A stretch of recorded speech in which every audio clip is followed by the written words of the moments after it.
रम्युणजिणमभिरम् अनन्तवर्णाळदंसंसावम् भोक्ष्यामि नियमसारम् केवली श्रुत केवली भणिदम् नमो करो अनंत उत्कृष्ट दर्शन ज्ञानमय जिन वीर को कहूँ नियम सार सुकेवली श्रुत केवली पर कथित को।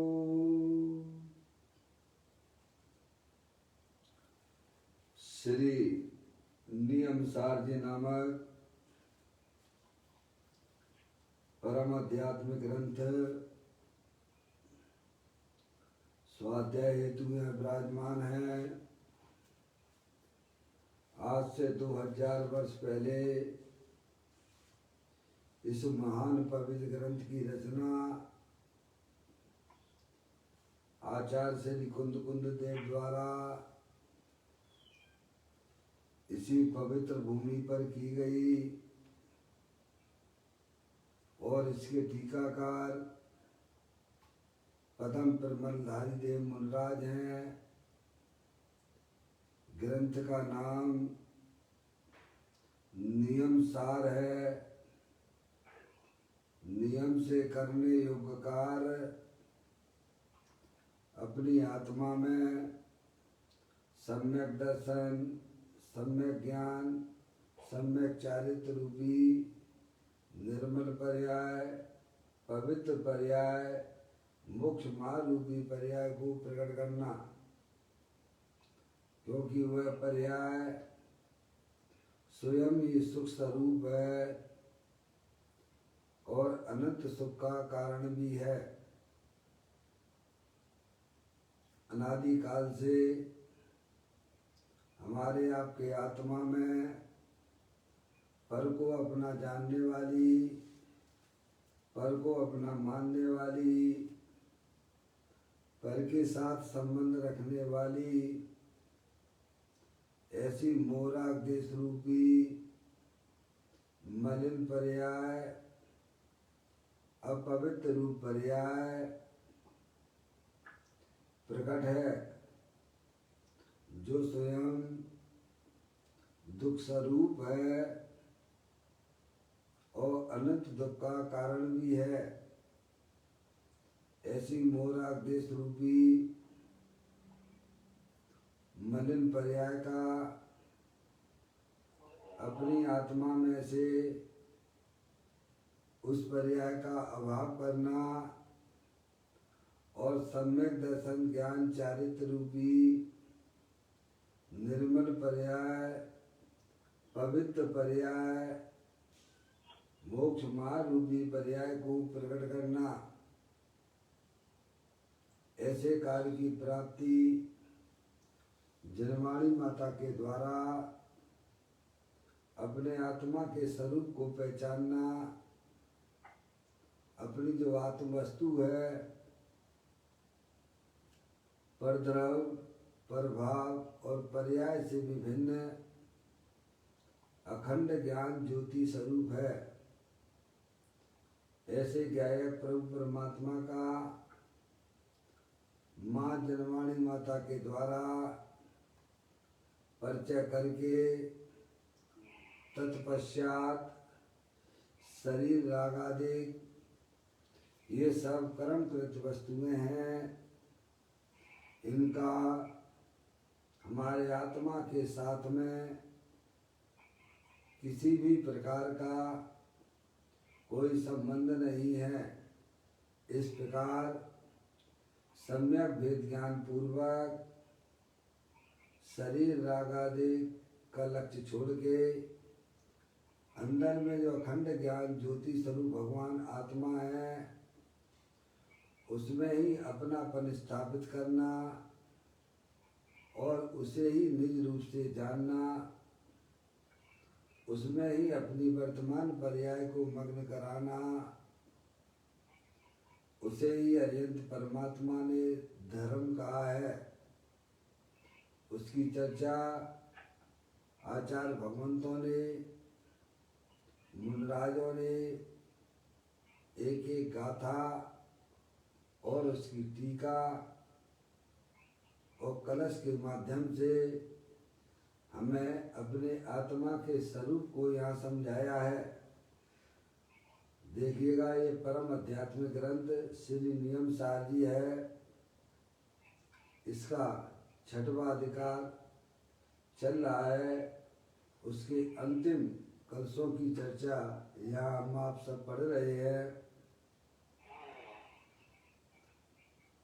148वें नंबर का कलश का स्वाध्याय बंद करते हैं। उसका पाठ करते सबसे पहले, जो सुस्थित है धीमानों के हृदय कमल में, अरे जिसने मोह अंधकार का नाश किया है, सहज तत्व निज के प्रकाश से ज्योतित होकर, अरे प्रकाशन मात्र और जयवंत सदा है। पदम प्रमलदाई देव मुनराज इस कलश के माध्यम से जगत के समस्त जीवों को यह समझाना चाहते हैं, बता रहे हैं कि तत्व में निष्णात बुद्धि वाले जीव के हृदय कमल रूपी अभ्यंतर में जो सुस्थित है वह सहज तत्व जयवंत है। क्या कहा? पहली लाइन, जो स्थित है, जो सुस्थित है धीमानों के हृदय कमल में, समझ लिया? सुस्थित है यानी भली प्रकार से तत्व में निष्णात बुद्धि वाले जीवों के, किनके? धीमानों के, हैं जो तत्व में निष्णात हैं, ऐसे बुद्धि वाले जीव के। काय में निष्णात हैं? तत्व में।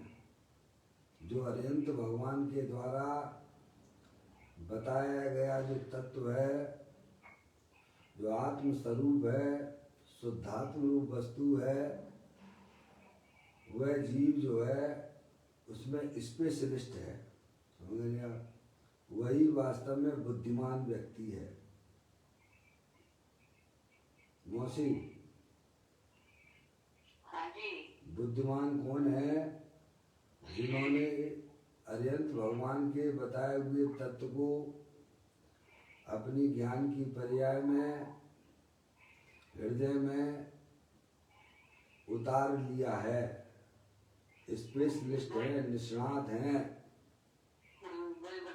वे बुद्धिमान है, बाकी सब बेवकूफ है। समझ में आया?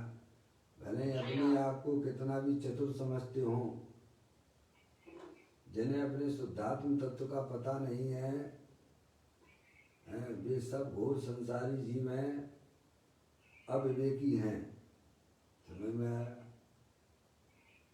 जैसे कोई व्यक्ति डॉक्टर वगैरह हुआ करते हैं, सब अपने अपने कार्य में स्पेशलिस्ट हुआ करते हैं। कोई आँख का स्पेशलिस्ट होता है, कोई ब्लड प्रेशर शुगर की बीमारी का स्पेशलिस्ट होते हैं ना, कैंसर के रोगों के स्पेशलिस्ट होते हैं। वे तो शरीर के स्पेशलिस्ट हैं। अपने जो है कार्य में स्पेशलिस्ट हैं। लेकिन यहाँ कहते हैं जो अरिहंत भगवान के द्वारा बताया गया जो शुद्धात्म तत्व है, उसमें जिनकी बुद्धि लगी हुई है, वे जीव वास्तव में निष्णात हैं। समझे आप? पहली लाइन में उन्होंने की, जिन्होंने अपनी पर्याय को अपने त्रिकालिक ध्रुव भगवान आत्मा में भली प्रकार से सुस्थित किया है। समझे आप? वे जीव वास्तव में निष्णात हैं, स्पेशलिस्ट हैं। तो बाकी बोल रहा ठीक है। पहली लाइन में कहा, जो सुस्थित हैं धीमानों के हृदय कमल में, यानी तत्व में निष्णात बुद्धि वाले जीव के हृदय कमल रूपी अभ्यंतर में जो सुस्थित है। फिर दूसरी लाइन में कहा, अरे जिसने मोह अंधकार का नाश किया है। क्या किया है? मोह अंधकार का। आत्मा की पर्याय में जो रागादिक परिणतियां, जो परद्रव को अपना जानने वाली, परद्रव को अपना मानने वाली, पर के प्रति जो आकर्षण का भाव होता था, उसको जिन्होंने अपनी आत्मा की पर्याय में दूर किया है। समझ रहे आप? तो कहते हैं, अरे जिसने मोह अंधकार का नाश किया है। क्या किया है? वह निष्णात जीव ने नया साल कोविड-19 अपनी पर्याय में होने वाले दुखरूपी परिणामों का क्या कर दिया है? नाश कर दिया है। वे जीव वास्तव में विवेकी हैं, निष्णात हैं। और फिर तीसरी लाइन में कहा है, सहज तत्व निज के प्रकाश से ज्योतित होकर। जो सहज तत्व है, पापा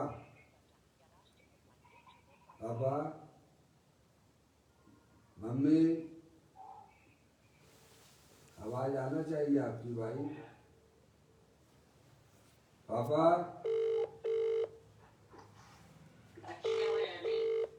हाँ नहीं आ रही ना, बोल नहीं रहे ना वो। हाँ आपको सुनाई दे रहा है। मम्मी, हाँ तो आप बोलते क्यों नहीं हो? आ रही है।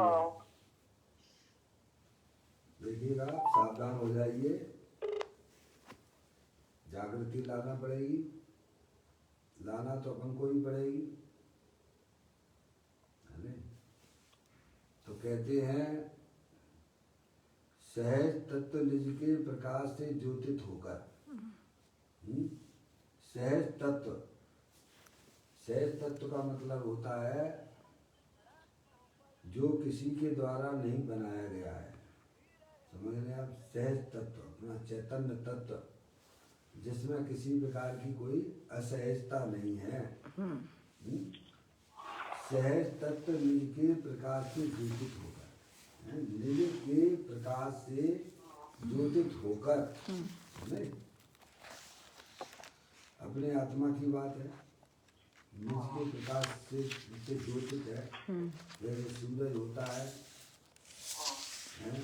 अपने स्वयं ही प्रकाश से प्रकाशमान हो रहा है।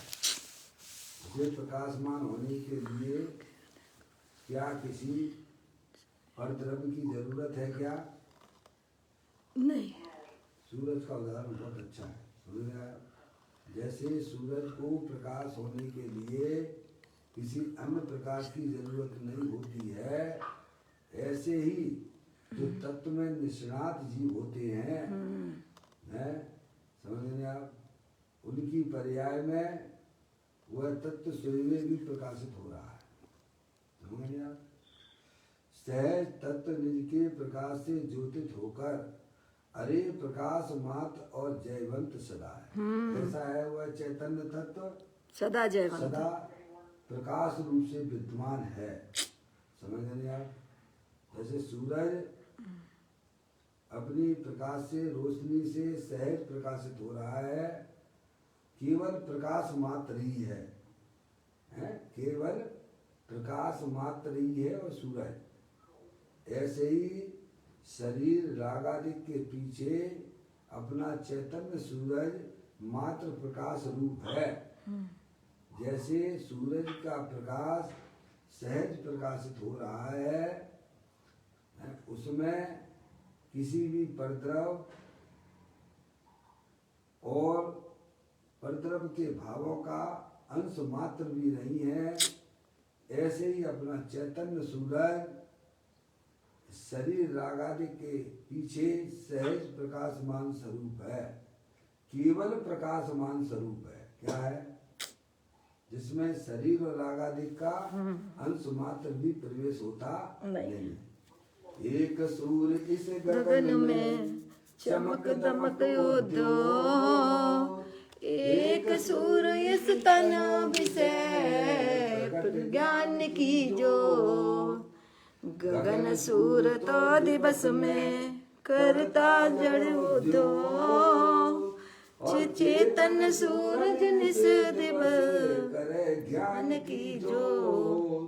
ऐसे ही दे देवन में विराजमान चैतन्य सूरज शरीर रागादि से भिन्न प्रकाशमान है और का मात्र प्रकाशमान है।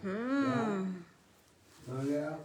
प्रकाशित हो रहा है और वह चैतन्य सूरज मात्र प्रकाशमान है, उसमें रागादिक परिणतियों का अंश मात्र भी उसके अंदर नहीं है।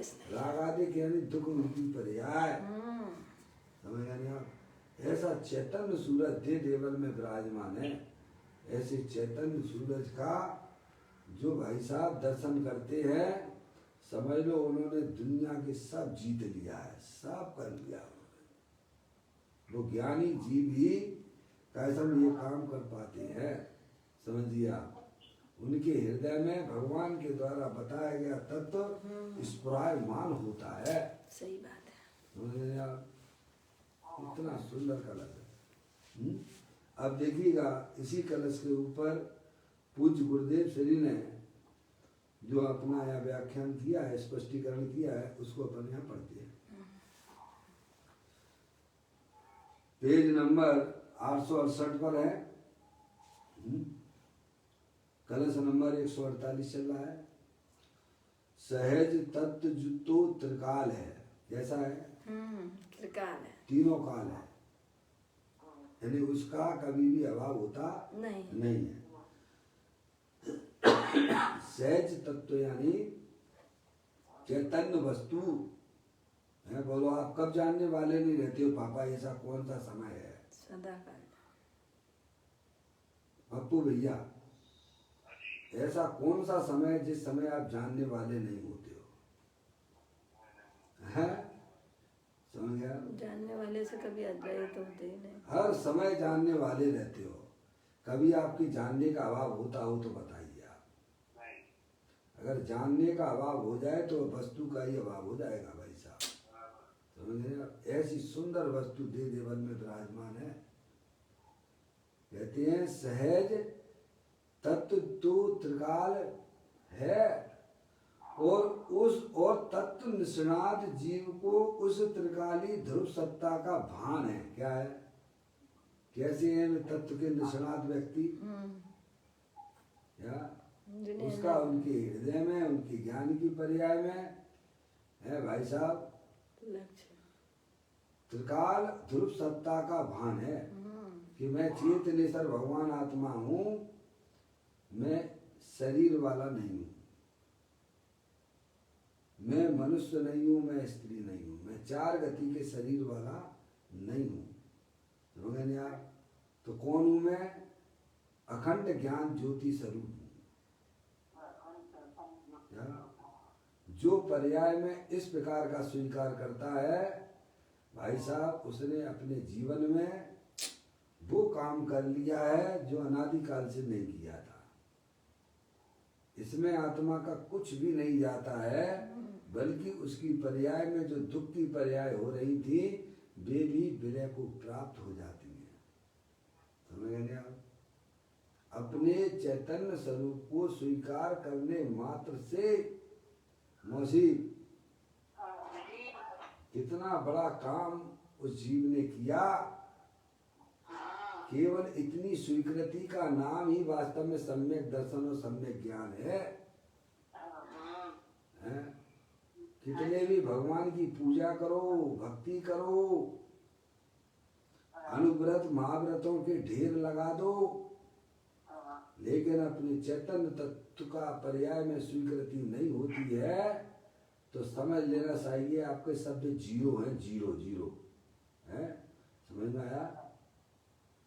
एक बड़ा सा जीरो बना लेना उसके आगे। अगर आत्मा का ज्ञान और श्रद्धांजलि जिनके हृदय में ज्ञान की पर्याय में नहीं है क्या भाई साहब, वो सब आपका जो है जीरो है। एक धर्म की एक पग भी नहीं चले हो।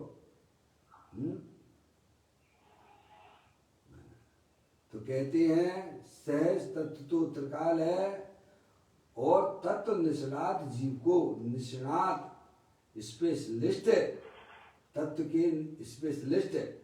ये तो यहाँ दिगंबर है, धर्म में ही का समय निष्णात होते हैं तत्व के। अन्य धर्मों में तो इसकी गंध भी नहीं है। चाहे भले दुनिया भर की अध्यात्म की बातें आती हूँ, समझ गए? चैतन्य की गंध नहीं है। ऐसे जीव निष्णात हैं अनंत भगवान के द्वारा बताए हुए तत्व को जिन्होंने भाई साहब अपने हृदय में उतार लिया है। तो कहते हैं तत्व निष्णात जीव को उस त्रिकाली ध्रुव सत्ता का भान है। क्या भान है? कि मैं चेतनेश्वर भगवान आत्मा हूँ, ये शरीर और रागादिक ये सब कर्म कृत वस्तुएं हैं, इनका हमारे आत्मा के साथ में किसी भी प्रकार का कोई संबंध नहीं है। बोलो भाई पापा। आचार्य अमृतचंद देव कहते हैं श्री समय सार जी ग्रंथ में मर पचकर भी तत्व कौतूहली सन या 23 नंबर अपने ज्ञान की पर्याय में तो अपने आत्मा के प्रति कौतूहल तो कर। क्यों कहते हैं? क्योंकि भाई साहब यह तत्व का ज्ञान श्रद्धान ही आपको संसार सागर से पार उतार सकता है और कोई दूसरी नाव नहीं है जो आपको इस भव सागर से दूर कर सके। इसलिए कहते मर पचकर भी तू अपने तत्व को जान, अपनी वस्तु को जान। इसको जानने में कोई तेरा कुछ जाता भी नहीं है भाई। जहाँ अंतर मूर्त में केवल ज्ञान की प्राप्ति हो जाती है तो सम्यक दर्शन तो बहुत छोटी चीज है। ऐसे 23वें नंबर के कलश में आचार्य अमृतचंद देव ने यह बात लिखी है। कहते हैं सहज तत्व तो त्रिकाल है और तत्व निष्णात जीव को, किसको? तत्व निष्णात, जिसके तत्व के जो स्पेशलिस्ट है उन जीवों को। मम्मी है क्या पापा? हाँ, बहुत ही सुंदर बात है भाई, दिगंबर संतों की बातें हैं, अरिहंत परमात्मा के यहाँ से आई हुई बातें हैं। कहते हैं तत्व निष्णात जीव को उस त्रिकाली ध्रुव सत्ता का भान है। क्या है? कि मैं चेतनेश्वर भगवान आत्मा हूँ, ये शरीर रागादिक ये मेरा स्वरूप नहीं है, ऐसा उनको भान है। वे जीव वास्तव में निष्णात हैं, वे विवेकी हैं, वे बुद्धिमान हैं जो अपने गायक प्रभु परमात्मा का दर्शन करते हैं। समझ में आया भैया? और वह अपने अंतर में उसकी भावना भाता है। क्या करता है? अंतर में यानी ज्ञान की पर्याय में बारंबार भावना भाता का मतलब क्या? उस रूप वह आत्मा परिणमित होता है। आश्रम रूपी भावना की बात नहीं है पप्पू भैया। है मेरे तो बहुत भाव है, मेरा तो बहुत भाव है, वो तेरा भाव नहीं है। तेरा भाव तो ज्ञान दर्शन आदि अनंत शक्तियों सहित वाला है। उस रूप जो पर्याय परिणमित होती है उसका नाम है भावना। आत्म भावना भावता जीव लय केवल ज्ञान को। आश्रय रूपी भावना की बात नहीं है मौसी। क्या मौसी? अंतर्मुखी उपयोग के द्वारा अपनी चैतन्य वस्तु का अनुकरण करता हुआ परिणमन करना, उसका नाम भावना है। वह जीव अल्पकाल में केवल ज्ञान और मुक्ति को प्राप्त करता है। ये केवल ऊपर ऊपर की भावनाएं आश्रम वाली नहीं है। मौसी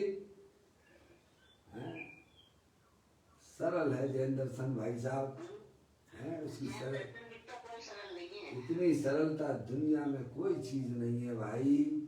एक बार आप समझ लो, आप तत्व के निष्णात हो जाइए।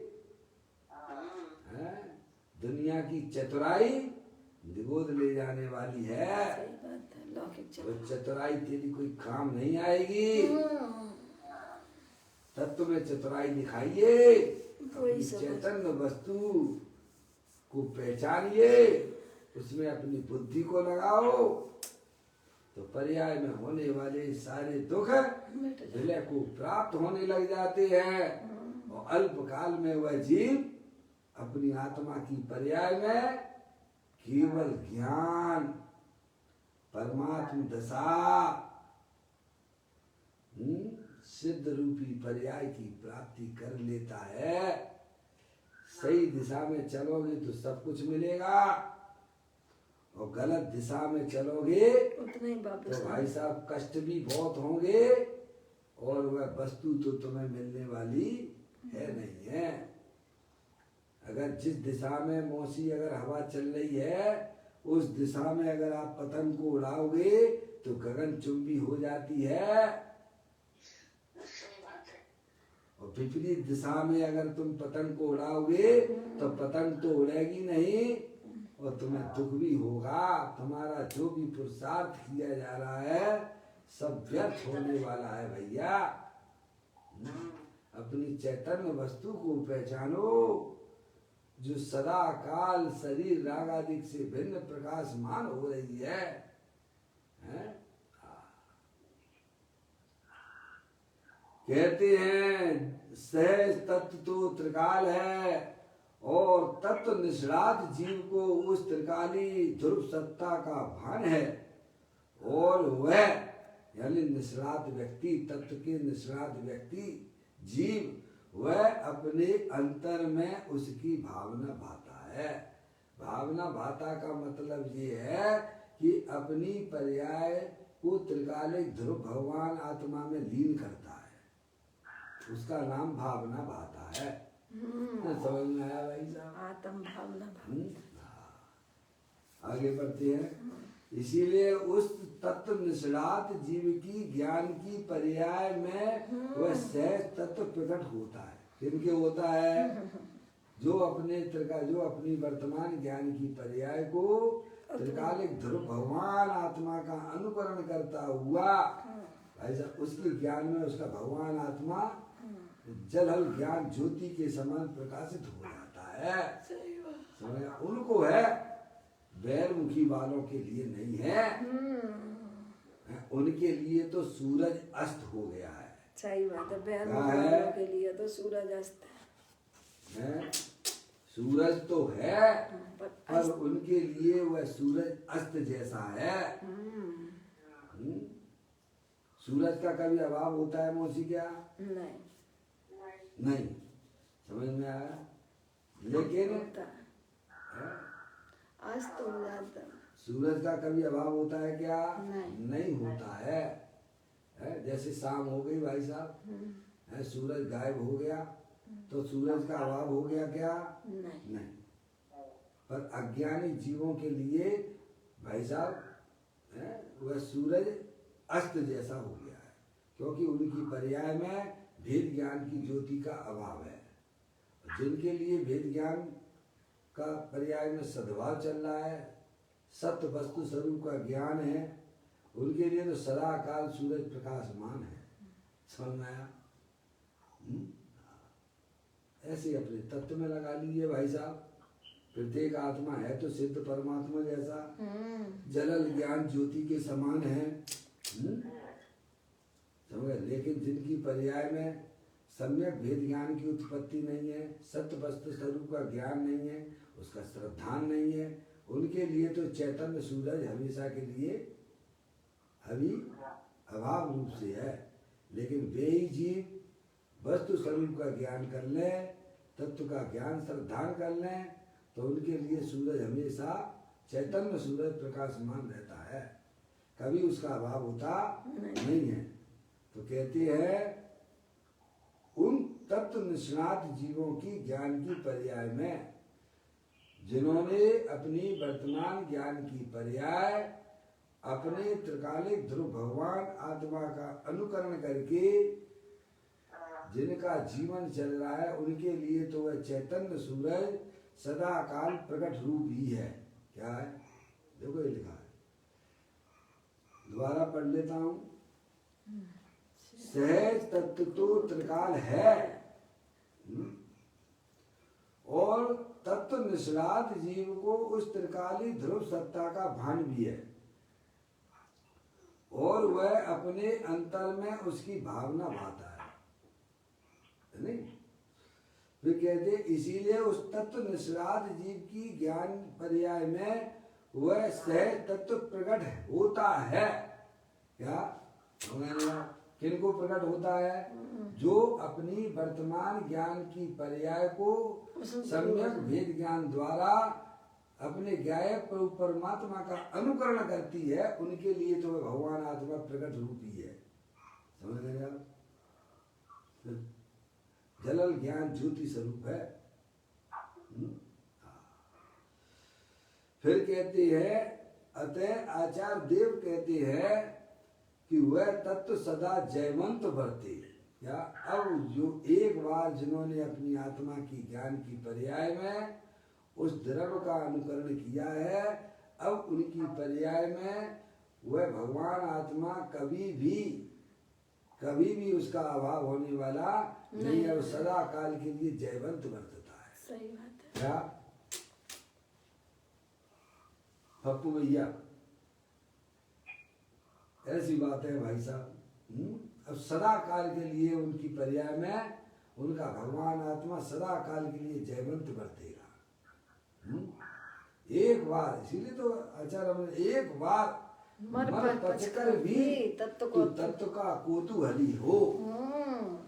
तू अपने यहाँ पे ये मत बताना भाई साहब, मजबूरियां भगवान को मत बताना। सही बात है। कि प्रभु हम क्या करें, हमारे बच्चे हैं, हमारे साथ नहीं देते हैं, हमारे पास गरीबी बहुत है, रुपया पैसा नहीं है, हमारा शरीर बीमार है। क्या प्रभु अभी तो हम अपने आत्मा को नहीं जान सकते हैं। ये तेरी मजबूरियां सारी की सारी एक तरफ रख दे उठा के। क्या जहाँ त्रियंच गति के जीव भी अपने आत्मा का अनुभव कर लेते हैं, और तुम मनुष्य होकर ऐसी बातें करते हो, तुम्हें शोभा देती है क्या? नहीं देती। तेरी सारी मजबूरियां भाई साहब कोई सुनने वाला नहीं है यहाँ पर। तो अपने आप को जो है ठग रहा है। जहाँ नार की जीव भी कितनी प्रतिकूलता में सागरों तक उन्हें भाई साहब एक दाना खाने को नहीं मिलता है। 33 सागर तक, एक सागर कितने हजार करोड़ों वर्षों का है। समझ आया? एक दाना खाने तक को नहीं मिलता है, एक बूंद पानी की नहीं मिलती है पीने को। वह जीव भी अपने आत्मा का अनुभव कर लेता है। इसीलिए वे तुम्हारी जितनी भी मजबूरियां हैं वह तुम्हारी शीतलाचार का प्रतीक है। वे प्रमाद का पोषण करता है। तू स्वयं ही तैयार नहीं होता है और अपने शीतलाचार को आगे रखता है। यह तेरा आत्मघाती परिणाम तेरे लिए भाई साहब अनंत संसार का कारण हो रहा है। तो अब देखिएगा ये बात आचार्य भगवंतों ने यह बताई हमें, समझाई। अब आगे कहते हैं तत्व के सहज तेज से मोह अंधकार नाश होता है। का नाश होता है। जैसे सूरज के प्रकाश में भारी अंधकार गायब हो जाता है ना, नाश हो जाता है। ऐसे ही जो अपने चैतन्य सूरज का दर्शन करते हैं उनके पर्याय में मोह राग देश रूपी अंधकार दूर हो जाता है। बताओ भैया, इससे बढ़िया बात कहाँ मिलेगी आपको दुनिया में? सही बात है, दो टूक बात कर दी। मोह अंधकार दूर हो जाता है यानी क्या? तुम्हारे सारे कष्ट दूर हो जाते हैं।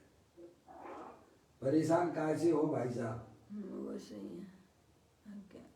अज्ञानता से परेशान हो, रागादिक परिणतियों से परेशान हो, जबरदस्ती पर द्रव्यों को आप अपना मान रहे हो, जबकि पर द्रव्य ये नहीं कहते हैं कि तू मुझे अपना मान।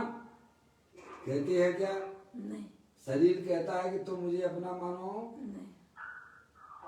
अरे बोलो। नहीं कहता। शरीर कहता है कि तू मुझे अपना मान, कभी कहता हो तो बताइए। ऐसे ही बाहर के जितने भी चेतन अचेतन पदार्थ है वे कभी नहीं कहते हैं कि तू मुझे अपना मान।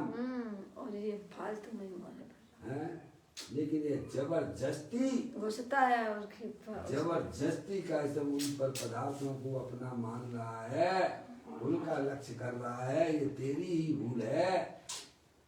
इसे भूल को ज्ञानी जीव स्वीकार करते हैं। आप कहते हैं तत्व के सहज तेज से मोह अंधकार नाश होता है। क्या होता है? जो अपनी आत्मा की ज्ञान की पर्याय में अपने गायक प्रभु परमात्मा की स्वीकृति करते हैं उनकी पर्याय में मोह तो तुरंत भाग जाता है। अरे भाई, मैं तो चेतन सर पदार्थ हूँ। ये शरीर रागादिक का हमारे आत्मा के साथ में किसी भी प्रकार का कोई संबंध नहीं है भाई साहब। मोह तो तुरंत भाग जाता है। कुछ रागादिक परिणतियां गुण स्थान प्रमाण रह जाती हैं। सही बात। समझ में आया भैया? लेकिन वे भी अब ज्यादा समय टिकने वाली नहीं है। जैसे आपने वृक्ष को मूल से उखाड़ के फेंक दिया है तो भाई साहब कुछ समय तो वह वृक्ष में पत्तियां हरी भरी दिखाई देती हैं, लेकिन वे सब सूखने की डगार पर है। ऐसे ही अपने आत्मा का जिनको भान हुआ है तो मोह तो भाई साहब तुरंत भाग जाता है और कुछ रागादिक परिणतियां शेष रह जाती हैं गुण स्थान प्रमाण। उनको ज्ञानी जीव अपनी आत्मा की साधना और आराधना के माध्यम से उनको भी यह भगा देता है। समझ रहे आप? ऐसा चैतन्य सूरज दे देवन में विराजमान है भाई साहब। उसके दर्शन करने की बात कर रहे हैं। जैसे मंदिर में और क्षेत्रों पे आपको जाने की लिए आपका मन कितना लालायित हो जाता है। जिनका नहीं होता है वे तो है घोर संसारी। जिनको पर परमात्मा के दर्शन करने का परिणाम होता है उनको पर्याय में जो खुशी होती है उससे अधिक खुशी आनंद अपने आत्मा के प्रति जिन जीवों को होती है वे अपने जीवन में बहुत बड़ा काम करते हैं। तो कहते हैं तत्व के सहज तेज से मोह अंधकार नाश होता है। पापा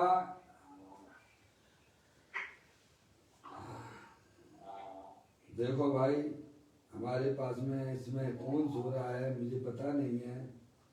बिमला आंटी जरा अटेंडेंस दे दीजिए अपनी अपनी। मौसी, हाँ ऐसा मौसी जैसा बिल्कुल जागृत रहना चाहिए भैया, समझना। ऐसी आवाज आती है तो मेरे को अच्छा लगता है? पापा आप जागृत रहते हो तो मुझे अच्छा लगता है, सोते हो तो फिर ये ठीक नहीं लगता। बिल्कुल एकदम पूज्य गुरुदेव श्री तो यही कहते हैं, अनादि काल से तूने आत्मा के बिना गाड़ी चलाई है। सोई रहा है, अनादि से सो ही रहा है, यहाँ आके होश आता है, जागृति है। अब राग के बिना गाड़ी चलाना सीख लो, अब बस नहीं आता तो सीख लो बस। सीख लो और कुछ नहीं है, समझ में आया? बहुत बढ़िया गाड़ी चलेगी, इतनी सुंदर गाड़ी चलेगी मौसी, कुछ नहीं सब मिट जाएगा। इतनी सुंदर गाड़ी चलती है राग के बिना गाड़ी। सही बात है। अनादि काल से आत्मा के बिना गाड़ी चलाई है। अब राग सुभाषुभ भाव से रहित अपने चैतन्य तत्व के ऊपर जाके पर्याय जब बैठ जाती है तब वही वास्तव में राग के बिना गाड़ी चलाना होती है। पूर्ण जागृति होती है उस पर्याय, सम्यक दर्शन तो है ही, और इतना बढ़िया काम होता है अंदर ही अंदर मौसी, क्या ज्ञानानंद अंदर बढ़ता ही चला जाता है। मेरा ऐसा अंदर में तत्व विराजमान है। देखिएगा, कहते हैं तत्व के सह तेज से तत्व के सह तेज से मोह अंधकार नाश होता है। समझ गए आप? सारे आपके दुख रूपी परिणाम गायब हो जाते हैं, कपूर की तरह भाग जाते हैं। कपूर को जलाते हैं ना, क्या हो जाता है? गायब हो जाता है। समझ? ऐसे ही जिन्होंने अपने सहज चैतन्य तत्व का प्रकाश अपनी ज्ञान की पर्याय में प्रकट किया है, उनके लिए जो है दुख रूपी पर्याय गायब हो गई है। समझ में आया? सतगुर कहे सहज का धंधा, वाद विवाद करे सो अंधा। समझ में आया? तत्व के सहज तेज से मोह अंधकार नाश होता है, मोह अंधकार का नाश होता है। वास्तव में तो सहज त्रिकाली भगवान आत्मा का आश्रय लेने से मोहिनी की उत्पत्ति ही नहीं होती है। विद्या का मोहिनी यानी परद्रव्य को अपना जानना, परद्रव्य को अपना मानना, ऐसा मोह विलय को प्राप्त हो जाता है चैतन्य सूरज के प्रकाश के समक्ष। समझ में आया? मम्मी, ऐसा करने में क्या जाता है आत्मा का? है? हम दुख दूर करने के लिए मम्मी क्या क्या नहीं करती है, बोलो? है? भगवान के पास गिड़गिड़ाते रहते हैं, पंच इंद्रिय के विषयों के चक्कर लगाते रहते हो, है भैया? पर्याय के दुख को दूर करने के लिए हम क्या क्या उपाय नहीं करते हैं। पंच इंद्रिय के विषयों की चक्कर अनादि से लगा रहे हो और परमात्मा के पास में गिड़गिड़ाते हो। वे परमात्मा कहते हैं तू अपने चैतन्य स्वरूपी भगवान आत्मा को तो पहचान। सही बात है। तेरी पर्याय में होने वाले सब दुख संकट दूर हो जाएंगे। तू मेरे पास ना गिड़गिड़ा, तू अपने चैतन्य स्वरूपी भगवान आत्मा को पहचान। तेरी पर्याय के सारे दुख विलय को प्राप्त हो जाएंगे। भाई साहब, जिन जीवों को भगवान के प्रति विश्वास होता है वे जीव अपनी पर्याय में बहुत बड़ा काम कर लेते हैं।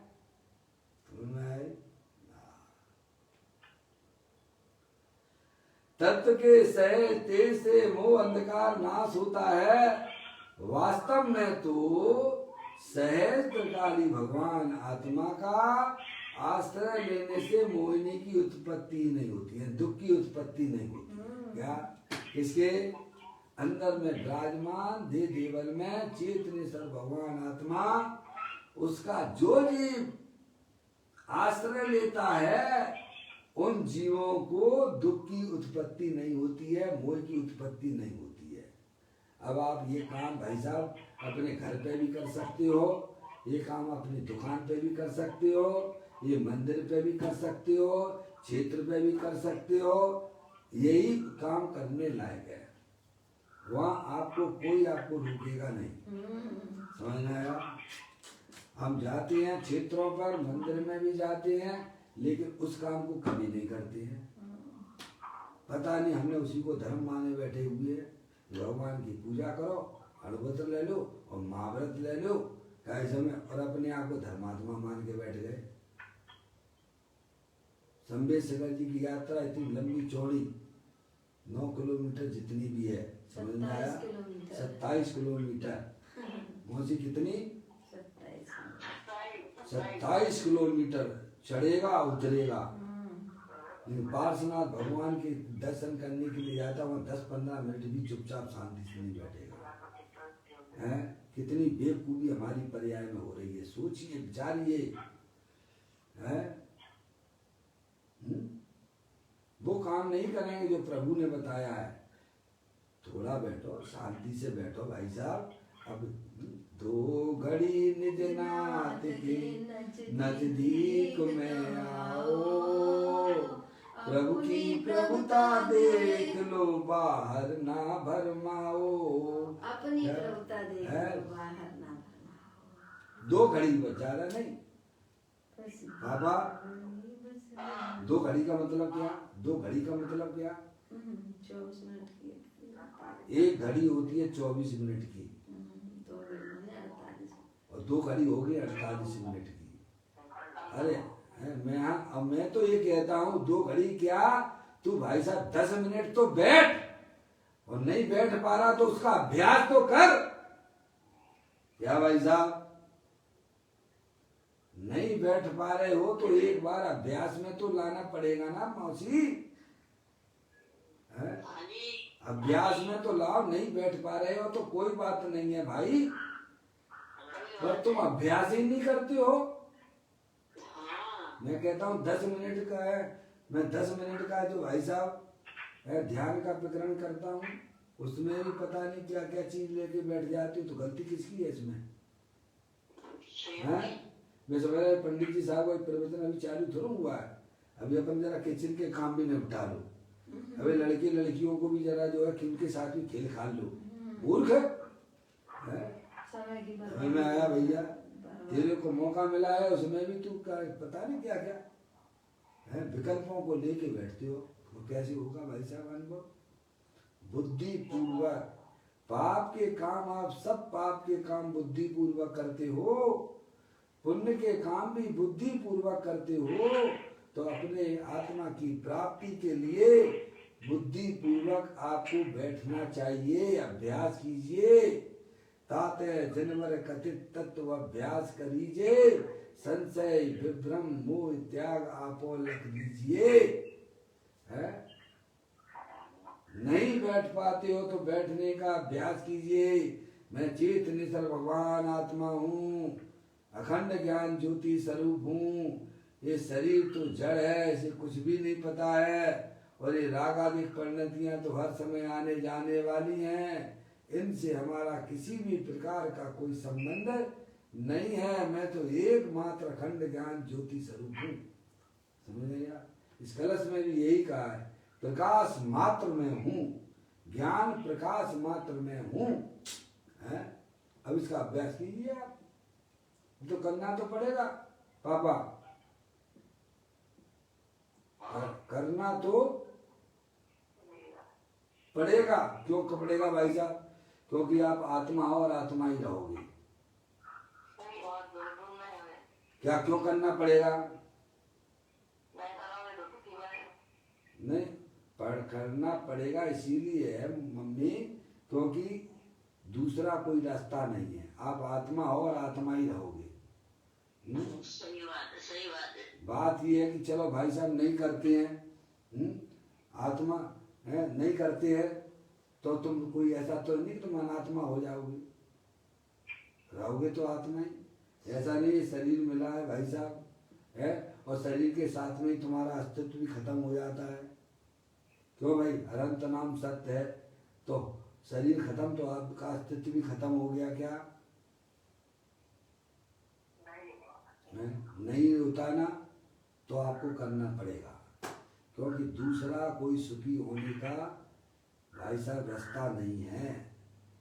आत्मा को सुखी होने के लिए अपने गायक प्रभु परमात्मा जो सुख शांति का भंडार है उसका ज्ञान इस जीव को करना ही पड़ेगा, और पर्याय में दुख को दूर करना है तो यही एकमात्र उपाय है, दूसरा कोई उपाय नहीं है।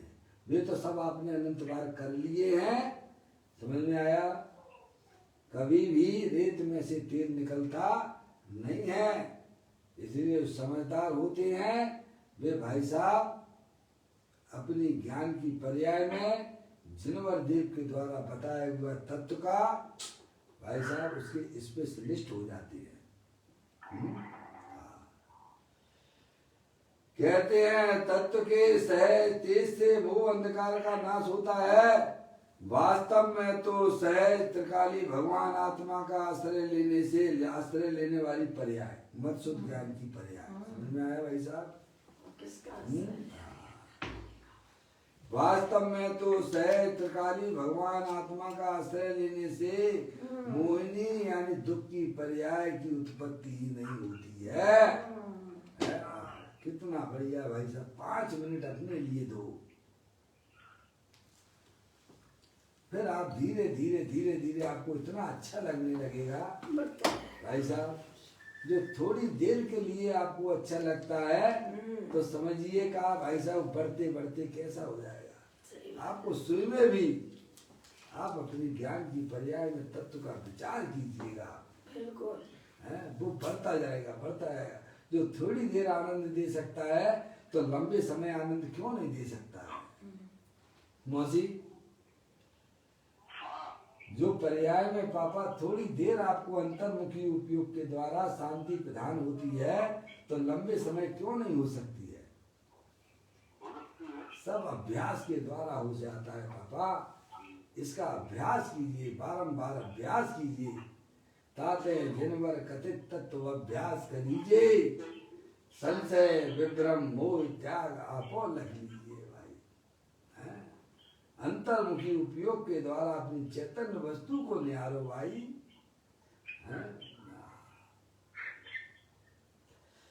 कहते हैं वास्तव में तो सहज त्रिकाली भगवान आत्मा का आश्रय लेने से मोहिनी की उत्पत्ति नहीं होती।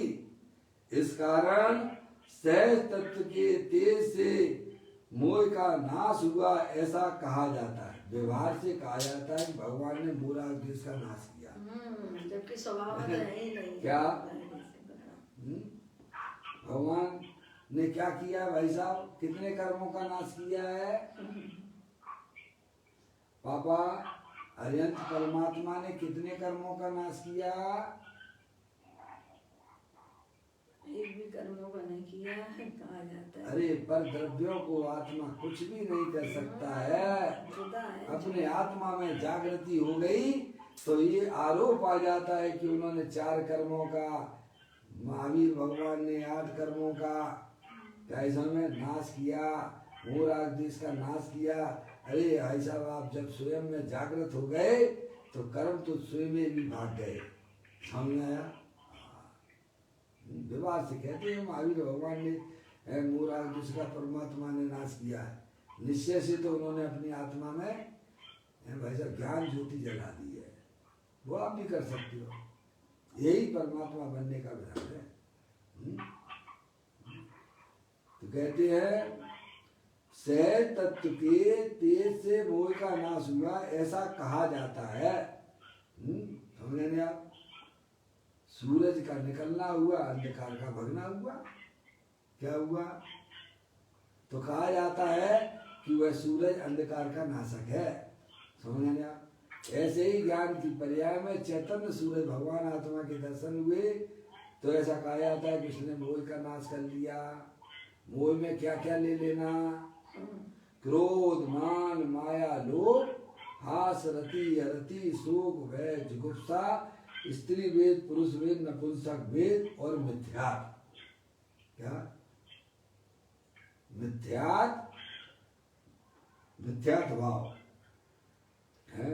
आत्मा जब जागृत हो गया कि भाई साहब मैं तो चेतनेश्वर भगवान आत्मा हूँ, ये शरीर मैं नहीं हूँ, स्त्री मैं नहीं हूँ, पुरुष मैं नहीं हूँ, तो मोह तो तुरंत भाग जाता है। दर्शन मोली मिथ्यात्व और क्रोध मान माया लोभ, हास रति रति, शोक भय जुगुप्सा, स्त्री वेद, पुरुष वेद, नपुंसक वेद। वे भी मोहिनी कर्म के दो भेद हो गए, एक दर्शन मोहिनी और एक चारित्र मोहिनी। समझ में आया? बताओ काय से पीड़ित हो? स्पर्श इंद्री के विषय भोगने से पीड़ित हो रहा है जी। नए नए बढ़िया बढ़िया व्यंजन होना चाहिए, है समझ में आया? कितना पराधीन हो रहा है, उन सबको ज्ञानी जीत लेते हैं। किसके बल पर? अपने आत्म स्वभाव के बल पर। समझ में आया? इस कारण सहज तत्व के तेज से मोह का नाश हुआ, ऐसा कहा जाता है। समझ में आया? अंधकार भाग गया, अरे प्रकाश हुआ और अंधकार भाग गया। ऐसे ही जिसकी ज्ञान की पर्याय में अपने त्रिकालिक ध्रुव भगवान आत्मा का आश्रय ले लिया, तो व्यवहार से यह कहा जाता है कि उसने मोह का नाश किया। सुना है? अब चले आगे थोड़ा और। चैतन्य शक्ति की प्रतीति करके उसकी भावना में एकाग्र हो तो मोह का नाश होकर परमात्म दशा प्रकट होती है। देखो कितनी सरल भाषा में समझाया। चैतन्य शक्ति की प्रतीति, चैतन्य शक्ति यानी अनंत शक्तियों के भंडार वाला ये भगवान आत्मा है। मौसी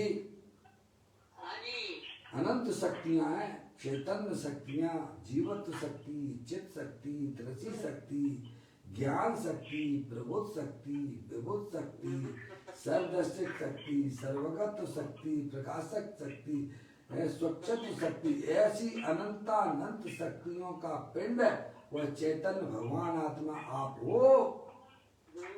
है? सही बात है। क्या चैतन्य शक्ति की प्रतीति की बात की जा रही है। मात्र 6 उपसम ज्ञान पे PhD कर लो आत्मा की, उसकी बात नहीं है भाई। मैं चेतनेश्वर भगवान आत्मा हूँ, ऐसी प्रतीति। क्या भाई साहब? अज्ञानी जीवों को काय की प्रतीति चल रही है कि मैं शरीर हूँ,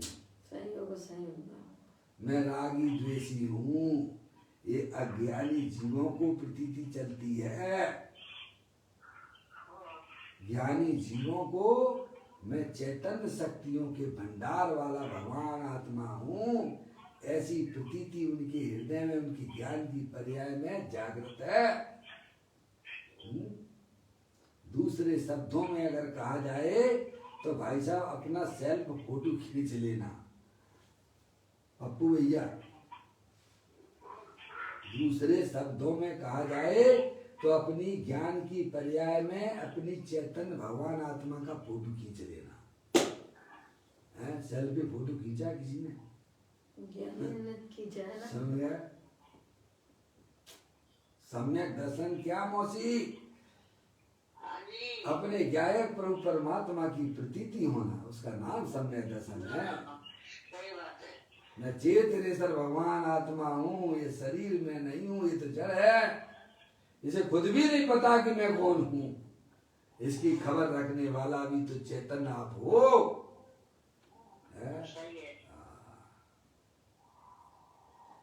कहते हैं चैतन्य शक्ति की प्रतीति करके, अब धर्म की शुरुआत यहाँ से होती है। उसकी भावना में एकाग्र हो तो, क्या भाई साहब, अब पर्याय उसी के अंतर्गत घूमती रहती है। कहाँ पर है? किसकी चक्कर लगाती है पर्याय? जिसने अपने आत्मा को, अपने आप को आत्मा रूप से स्वीकार किया है, अब वह पर्याय उसी के आसपास उधर ही घूमा करती है। जैसे अज्ञानी जीव भगवान की वेदी के पीछे चक्कर लगाया करते हैं और मानते हैं कि मैं भगवान के दर्शन करता हूँ, ऐसे ही ज्ञानी जीव अपनी वर्तमान ज्ञान की पर्याय में सम्यक वेद ज्ञान की उत्पत्ति करते हुए मैं चेतनेश्वर भगवान आत्मा हूँ, अब वह पर्याय निरंतर उसी के चक्कर लगाया करती है। केली करे शिव मार्ग में जगमाई जनेश्वर के नंदन। क्या भाई साहब, क्या केली का मतलब क्या होता है मौसी? अरे केली का मतलब क्या? केली, केली यानी खेलना, अपनी पर्याय को अपने गायक प्रभु परमात्मा के साथ जो खेलते हैं वे जीव धन्य हैं। जो पंच इंद्रिय के विषयों के साथ खेलते हैं वे तो नरक को निरोध जाने वाले हैं। बहुत खतरनाक खेल खेल रहे हो भाई, आपकी तैयारी पूरी नरक निरोध की हो जाएगी।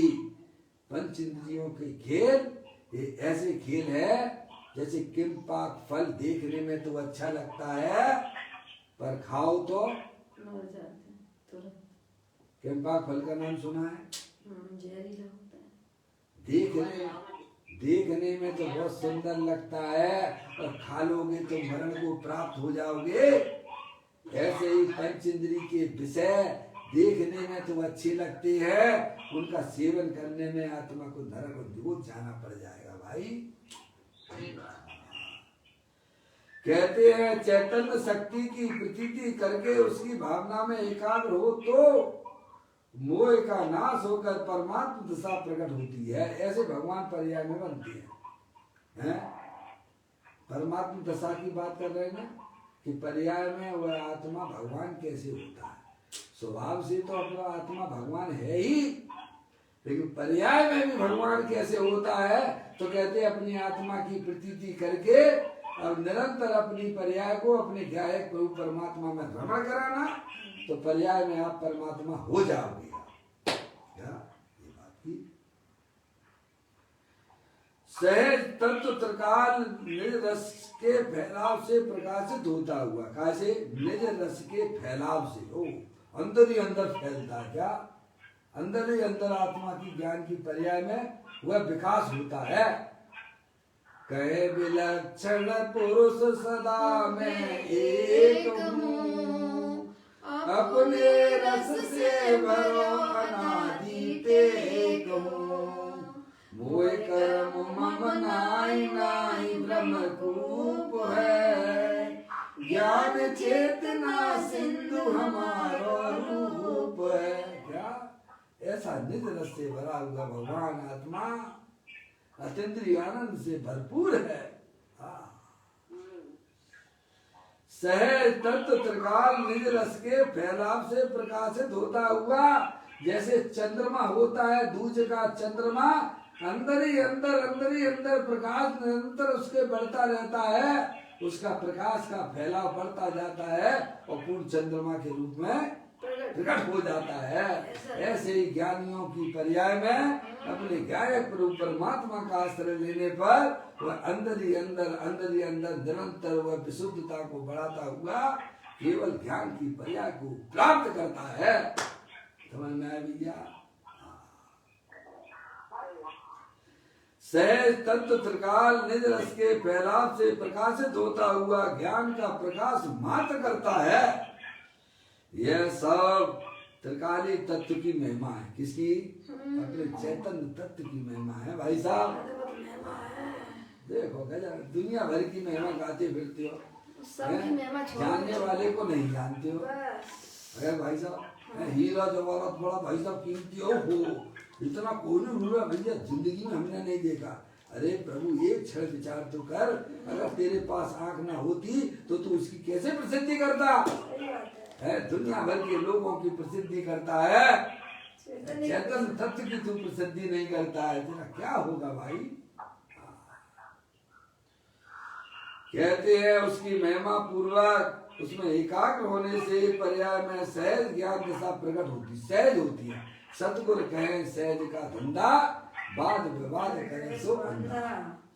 जो तत्व में निष्णात है, क्या स्पेशलिस्ट है, जिन्हें भगवान के द्वारा बताया गया जो तत्व है उसमें जो निष्णात है, स्पेशलिस्ट है भाई साहब। ज्ञानी जी स्पेशलिस्ट होता है भगवान के बताए हुए तत्व में, समझ गया? तभी तो आनंद देता है भगवान जैसा। जो तत्व में निष्णात है उसे ही परमात्म तत्व प्रतीति में आता है। किसको आता है?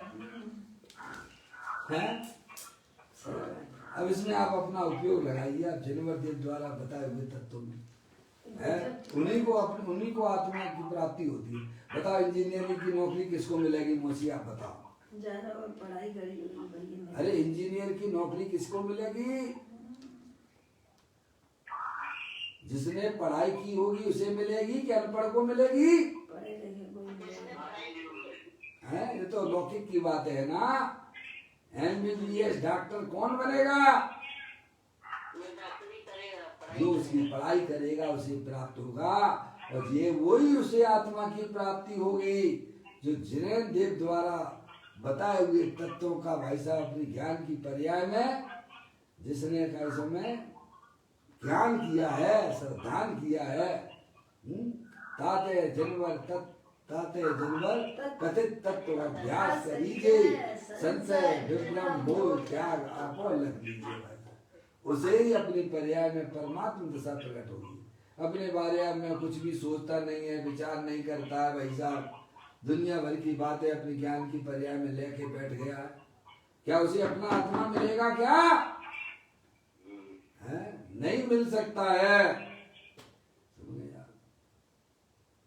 जो जनवर देव के द्वारा बताए गए तत्व का अपने ज्ञान की पर्याय में भाई साहब ज्ञान करके निर्णय करता है कि प्रभु ने जो मार्ग बताया है वह मार्ग वास्तव में उसमें ठीक है, उसमें किसी भी प्रकार का कोई भी दोष आता नहीं है, ऐसा जिसने ज्ञान की पर्याय में निर्णय किया है वही अपने चैतन्य तत्व को पर्याय में प्रकट कर लेता है। देखिएगा, जो तत्व में निष्णात है उसे ही परमात्म तत्व प्रतीति में आता है और पश्चात उसमें लीन होने से चारित्र होता है। अपने आत्मा में लीन रहना इसी का नाम चारित्र है।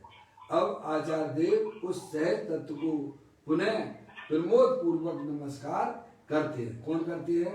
आचार्य देव करते हैं। उसका कलश जो है 149वें नंबर का, कल अपन पढ़ेंगे, अभी अपना समय हो गया।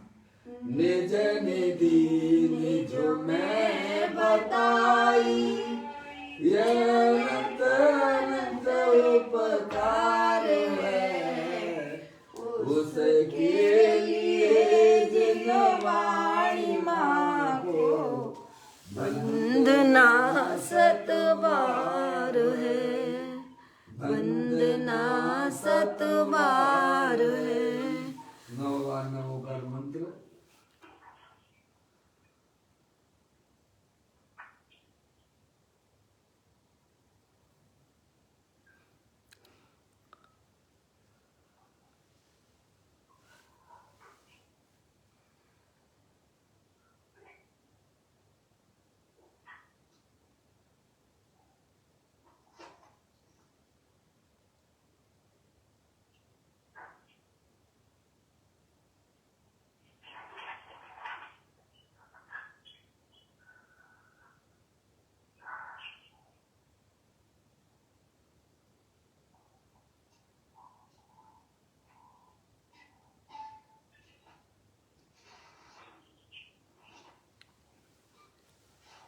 बोलो द्वादशांजनवाणी माता की जय।